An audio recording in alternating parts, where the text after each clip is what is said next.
안녕하세요. 여러분과 함께 성장하는 F1의 시작과 끝, 폴 트윈입니다.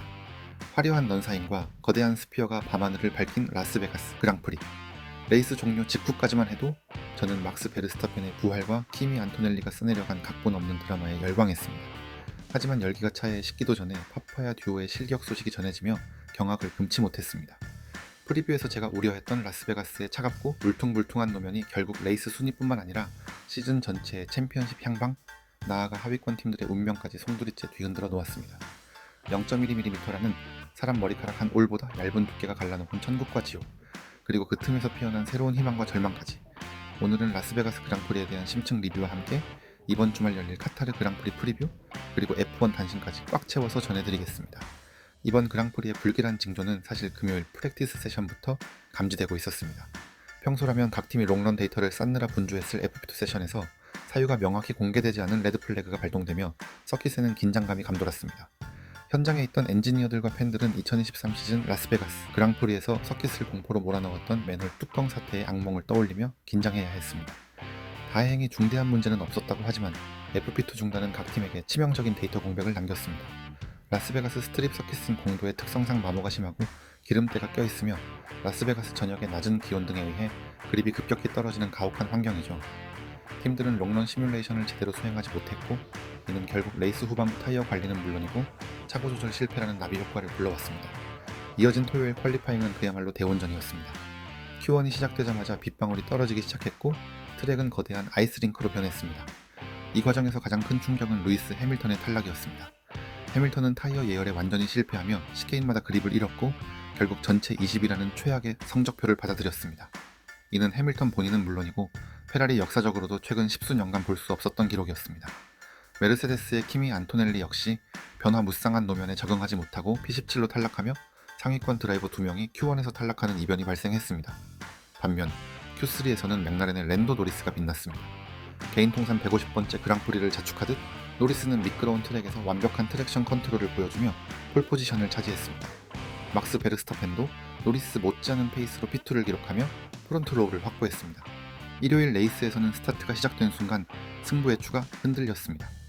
폴 포지션의 노리스가 1번 코너를 향해 질주하며 인코스를 파고드는 베르스타펜을 견제하려 했지만 차가운 노면과 무거운 연료량을 이기지 못하고 미끄러지며 코너를 크게 벗어난 사이 베르스타펜은 크로스 라인을 그리며 순식간에 선두를 탈환했습니다. 시작부터 리드를 잡은 베르스타펜은 그야말로 언터처블이었습니다.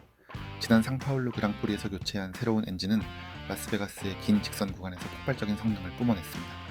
하지만 이번 레이스의 진정한 주인공은 후미권에 있었습니다. 키미 안토넬리가 P17에서 출발해야 하는 최악의 상황 속에서 메르세데스는 과감한 도박을 선택했습니다. 남들이 모두 미디엄이나 하드로 출발할 때 홀로 소프트 타이어를 장착한 뒤 두 번째 랩에서 사고로 더블 옐로 플래그가 발동되자 안토넬리는 지체 없이 피트로 들어와 하드 타이어로 교체했습니다. 이때부터 기적이 시작되었습니다. 안토넬리는 무려 48랩 동안 타이어를 교체하지 않고 레이스를 끝까지 소화했습니다. 안토넬리는 단순히 버티는 것에 그치지 않고 오스카 피아스트리와 샤를 르클레르를 방어해내며 네 번째로 체커기를 받았습니다.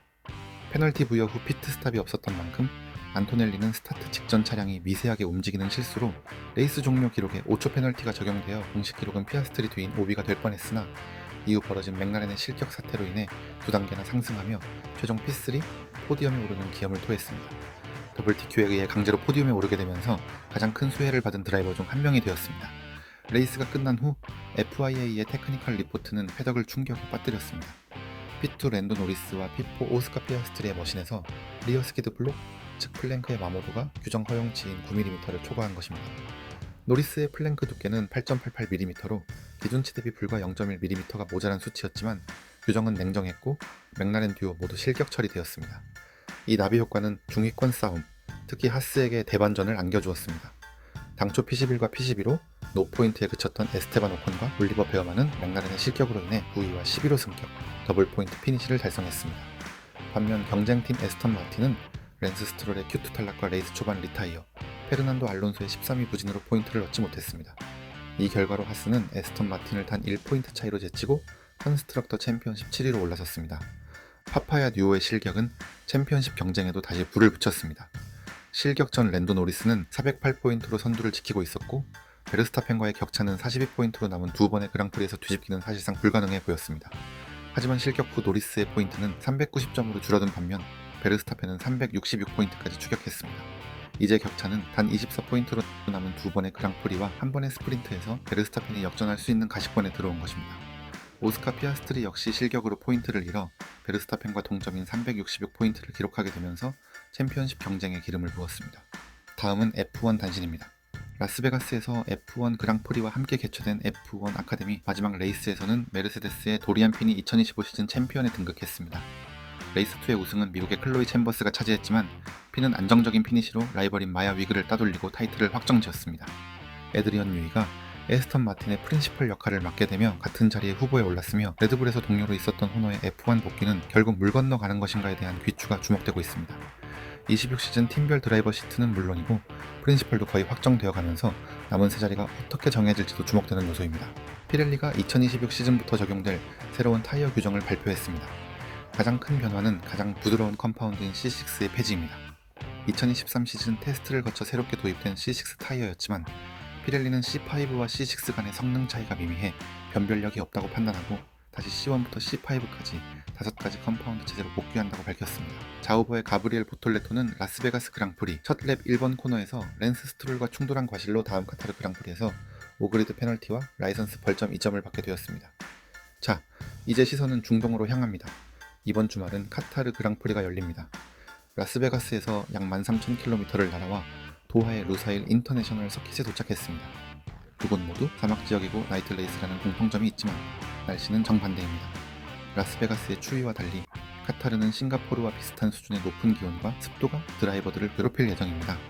2023 시즌까지는 여름에 가까운 시기에 그랑프리가 개최되며 열사병에 쓰러지는 드라이버도 있었으나 작년부터 시즌 막바지에 그랑프리를 배치하며 조금이나마 드라이버들의 숨통을 틔워주었습니다.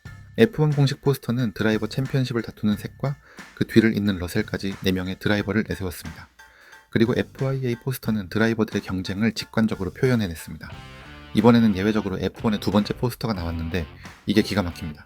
카타르의 사막과 얼마 남지 않은 시즌을 모래시계로 표현하면서 카타르를 향해 달려가는 두 맥라렌 머신을 베르스타펜이 쫓아가는 이번 그랑프리 포스터 중 단연 최고였습니다. 루사일 서킷은 원래 모토GP를 위해 설계된 곳이다 보니 F1 전용 트랙과는 다른 모습들이 많습니다.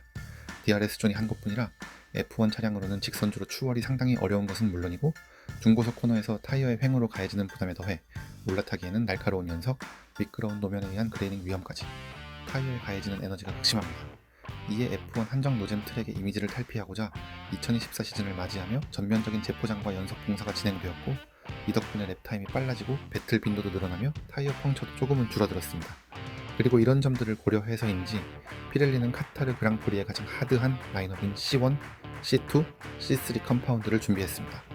이는 타이어 부하가 심한 스즈카나 바레인, 스페인에서 사용된 것과 동일한 조합입니다.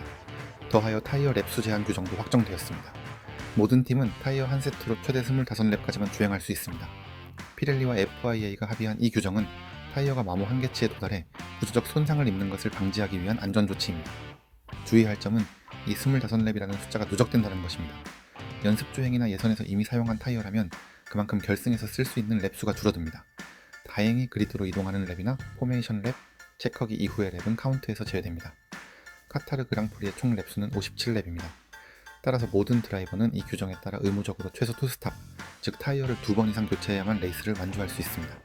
작년에는 일부 드라이버가 소프트 타이어로 승부수를 띄우기도 했지만 큰 효과를 보지 못했습니다. 이번에는 강제 2스탑 상황에서 어떤 팀이 교체 타이밍을 기가 막히게 잡느냐가 승부의 열쇠가 될 것입니다. 참고로 F1 역사상 최단시간 피트스탑 기록인 1.8초가 바로 이곳 카타르에서 맥라렌에 의해 세워졌습니다. 피트스탑이 강제되는 곳이다 보니 피트스탑에서의 격차가 중요하다고 판단되었던 팀들이 연습을 치열하게 해서 기록 단축이 나왔을 것이라는 추측을 고려하면 이번 주말 피트 크루들의 손놀림을 유심히 지켜봐야겠습니다. 카타르 그랑프리는 이번 시즌 마지막 스프린트 주간으로 치러집니다. 금요일에 FP1과 스프린트 퀄리파잉, 토요일에 스프린트 레이스와 메인 퀄리파잉, 일요일에 메인 레이스가 열리는 강행군입니다. 게다가 무더운 날씨는 드라이버들의 체력을 극한까지 몰아붙일 것입니다. 어제 저녁에는 FP1과 스프린트 퀄리파잉이 진행됐습니다. 스프린트 퀄리파잉에서는 또다시 해밀턴이 Q1에서 탈락하며 18번 그리드에서 출발합니다. 르클레 역시 기대보다는 저조한 9위를 기록했습니다. 폴포지션은 피아스트리가 다시 실력을 선보이며 차지했고 이번 그리드는 러셀, 3번에 노리스가 위치합니다. 4번에는 알론소가 위치하며 이번 시즌 가장 좋은 퀄리파잉 성적을 기록했습니다.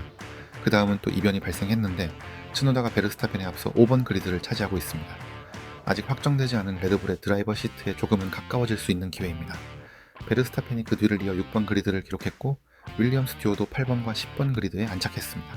라스베가스에서의 충격적인 실격 판정으로 챔피언십은 다시 안개 속으로 빠져들었습니다. 노리스와 베르스타펜의 점수차는 단 24포인트, 그리고 이번 주말 카타르는 스프린트까지 포함되어 있어 획득할 수 있는 포인트가 더 많습니다. 과연 노리스는 멘탈을 회복하고 다시 챔피언십을 확정할 수 있을까요? 아니면 기세가 오른 베르스타펜이 카타르의 밤을 지배하며 역전에 성공할까요? 의무 투스탑이라는 독특한 규정 속에서 펼쳐질 치열한 전략 싸움, 폴트윈과 함께 지켜보시죠. 오늘 영상이 유익하셨다면 구독과 좋아요 부탁드립니다. 지금까지 폴트윈이었습니다. 감사합니다.